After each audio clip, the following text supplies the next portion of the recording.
David, welcome to Doncaster Rovers. First of all, what is it about this club? Why are you here? I think it's a really exciting project. Grant's really sold the sort of vision as to what he wants to do with the place, and it's genuinely exciting. I think there's some good times ahead, so why not jump on board? Everybody loves a challenge, so I've worked in a number of different divisions, and I've not worked in this one as of yet. So here I am, and poses different things I need to think about when I'm addressing my area of work. So it gives me, as I said, that fresh challenge really sort of moving forwards. Tell us a bit about your background there.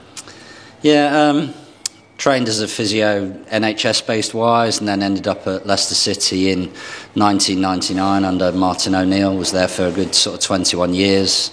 Went back into the NHS during COVID. To help out with the fight against that then, and then ended up over the last sort of 2.5 years with Nigel Pearson at Bristol City Football Club. So fairly long in the tooth now, so I've seen most things. But as I said, this will be a new challenge for me. Not eventful 20 years at Leicester City, no doubt? Yeah, very, yeah. It's everything from promotions and relegations through to administration. Hopefully we don't see any of that here, but generally speaking, yeah, I've learnt an awful lot and met some really, really good people along the way. So you've done it at the very elite level as well? Well, I don't know if I have. I think the players have. Yeah. I think as backroom staff we can only really contribute to what they're trying to achieve and support the management teams that I've worked with. And I've been fortunate enough to work with some really, really good people over the years, and I'm really enjoying this opportunity to work with Grant and Cliff here to try and help Doncaster move forward. Is the job largely the same, dependent on the level? Obviously you've got more resources at your disposal and perhaps bigger departments to work with, but the job in itself, is it similar? The challenge for any job, any physiotherapist working at any level of the game is in and around player availability, and they've been really unfortunate here over the years, the last couple of years really, with an awful lot of traumatic based injuries. So I feel for Carl and the team that have been having to deal with those kind of things.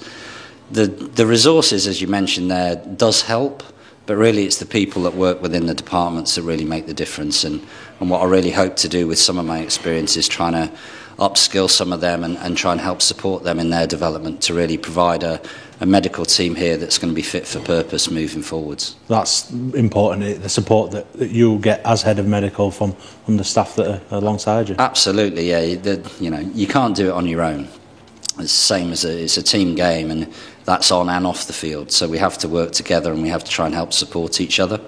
There's obviously going to be some really long days. Injuries are part and parcel of the game. We know that. The game's got quicker and more physical over the years. So we're going to pick up bumps and bruises along the way, and we're going to have the misfortune of having injured players. But generally speaking, if we can help support each other as a group of staff, put appropriate processes and plans in place, I'm fairly sure that we'll come out of it well on the other side. I want to ask you how the game's kind of changed from your perspective over your time involved in it. How different is it now from a couple of decades ago?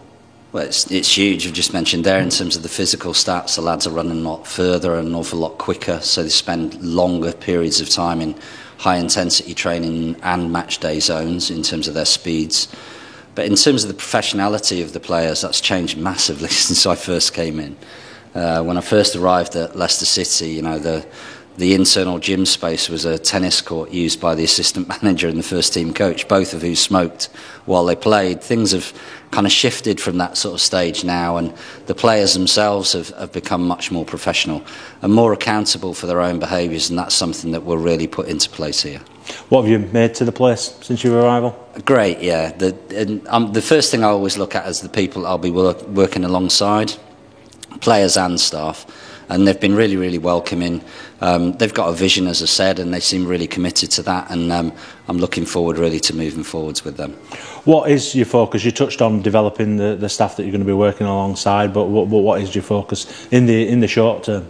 Yeah, in the short term, really, we need to try and get enough support staff into the first team sort of setting and into the older academy areas, so that when we're trying to bring players through from the academy into the first team area, that they're fit enough, robust enough and strong enough to cope with the demands that Grant and Cliff place on them. So we have to look at that sort of pathway, but then equally on the first team side of things, I need to try and help the players get over existing issues that they're currently facing and make them robust enough to cope with, again, those sort of demands. So it's about putting processes in place for trying to reduce the number of soft tissue injuries that we feel. And then we do get injuries, to actually return them to play as quickly and as safely as possible. And that just comes through planning, really. What sort of physio can the players expect from you? How are you with them? I'm relatively, despite this old demeanour, I'm relatively light-hearted. I expect them to work hard. I will reward them if they work hard from those kind of things. And generally speaking, the harder the work that you work, the luckier you really generally get. So hopefully that will be reflected in a reduction in the number of injuries that we see. I genuinely think that they'll enjoy the rehabilitation programmes that we do here. They'll be much more hands-on.